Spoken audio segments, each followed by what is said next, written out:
Hello, good morning. So, ayan,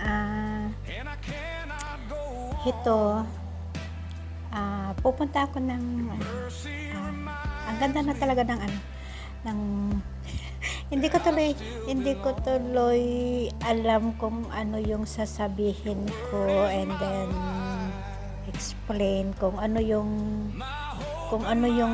nararamdaman ko. So, ayan, ang ganda ng Singapore, as in napakaganda niya, napaka-peaceful, so napaka-safety. Pero hayun, hindi ko nga makasama naman ang pamilya ko. So nag-wish lang talaga ako, wish ko lang talaga na sana makasama ko rin yung mga anak ko. Pinagdadasal ko. So, bali yung binibidyo ko dyan ay yung church, simbahan yan. So, ayun, nagpre-pray ako na sana to pa rin naman ni Lord. Makasama ko yung mga anak ko mag-migrate sa ibang sa bansa na kung saan kami qualified or pwedeng tumira.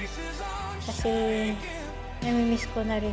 It's almost 12 years, magto 13 years na hiwalay ako sa kanila. So, ayun. And then, sa 12 years ko dito, buhay OFW, halos resibo, and then, yun, kailangan dagdagan ng pangarap, kailangan dagdagan ng, ng effort, and then, kailangan mag-isip ka ng pwede mong makasama yung family. So, yun. Kaya, yan yung pinagdadasal ko.